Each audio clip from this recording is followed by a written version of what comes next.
Everyone loves a good story. We grew up telling stories, and we love to hear them.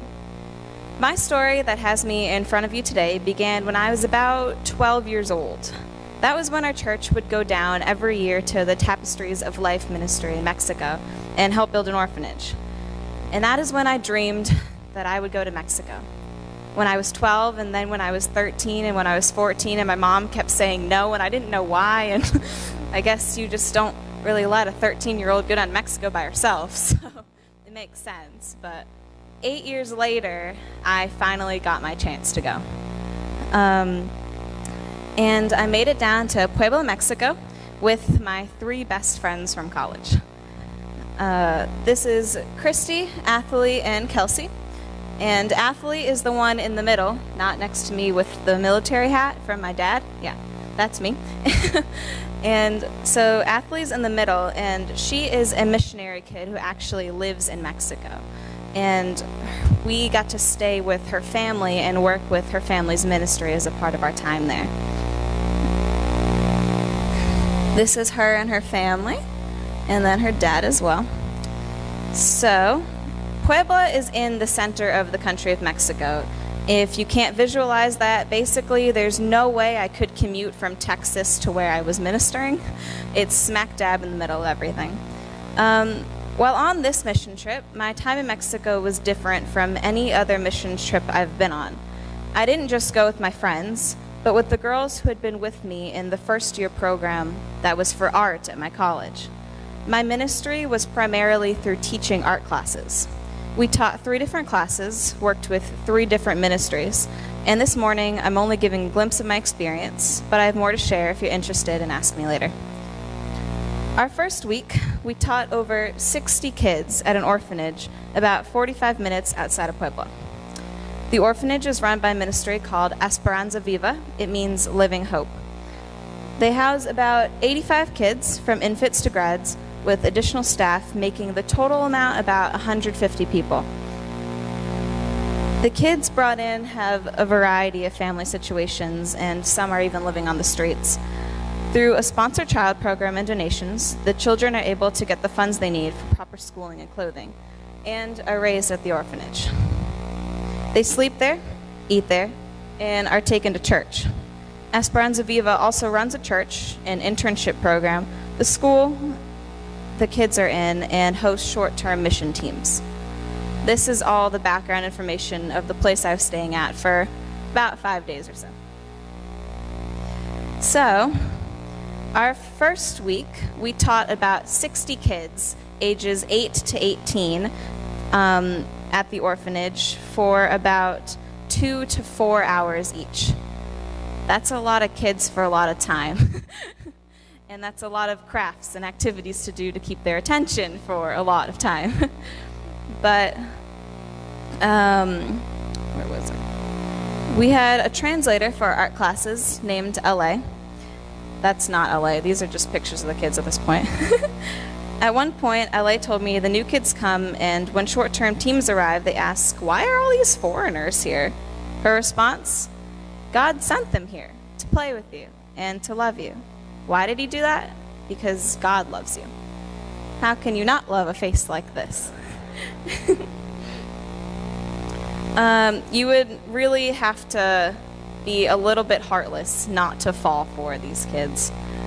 I made friends, especially with a boy named Lalo. If you look at this picture, he's the kid in the white who's like making this sign. So that was my buddy, Lalo.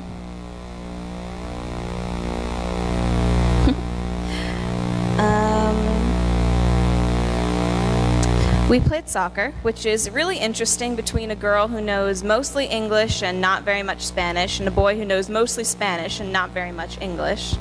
But at one point, he pointed to me and he said, "Me, 4, you, 3. This is right after he got a goal.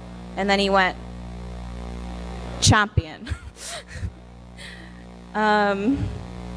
So, needless to say, he knew a little bit of English. When he wanted to do a portrait of me, that one got really interesting. In natural little boy fashion, I wound up with devil horns somehow, and he was laughing really, really hard for about 5 minutes going on. I guess they just don't change whatever country they're in.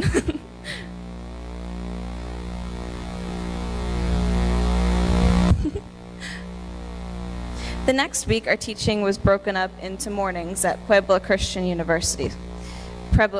School, rather.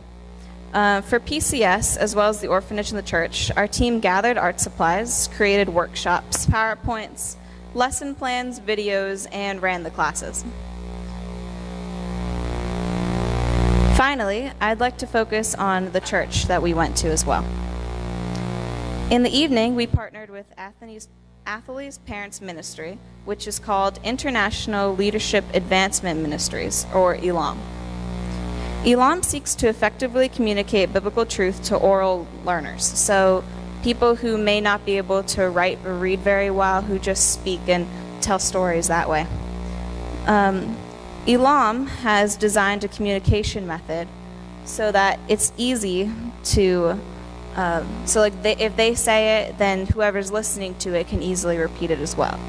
And that's a part of the logo that they use. They actually do a story in 4 pictures. It's the story of Christ in 4 pictures.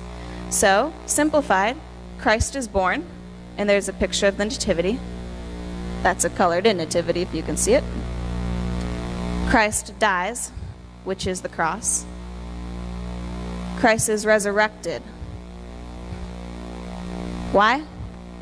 For God so loved the world. The class was an evangelical training and was about 2.5 hours long, beginning at 6 p.m. So, according to Mexico time, it started at 6:45 p.m. If anyone knows me, I am very well suited for Mexico time. The first part of the class was the story, gone into detail, with each night one image being the focus. So the first night it was all about the nativity, the second night it was all about the cross, and so on and so forth. Our job afterwards was to teach the participants how to draw the image, so when they tell the story later on, they can have a visual representation to go along with it. The adults absolutely loved the ministry. They loved to draw and to paint and to use charcoal. To be perfectly honest, I doubted the effects of Elam's ministry method. I should have been humble. They've been doing this for over 8 years, and I just got there for a week. What do I actually know? But really, how much effect can 4 pictures and a story of how Christ was born, like how much can it actually do? We're teaching them how to draw. What does that even do? I know what people think about art sometimes. Seriously, like what does that even mean? There's circles. Like it doesn't get much credit. But how much effect can 4 pictures really have?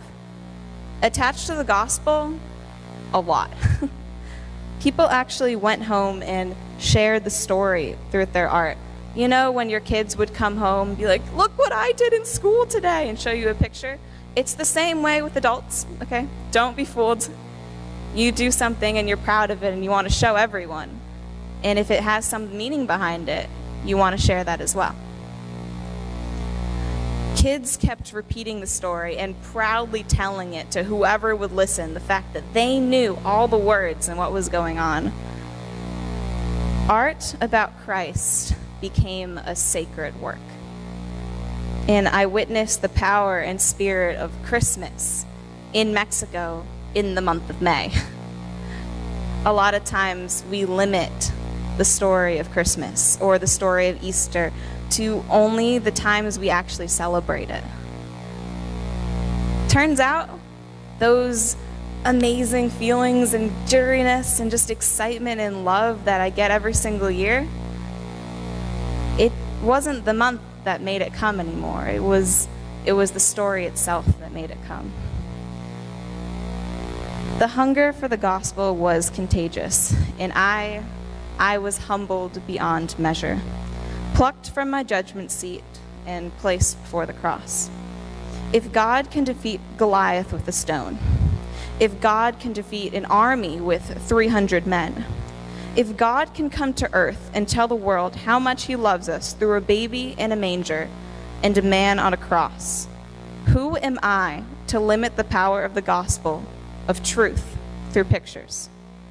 It just goes to show you God uses all avenues for his glory, art included. Thank you.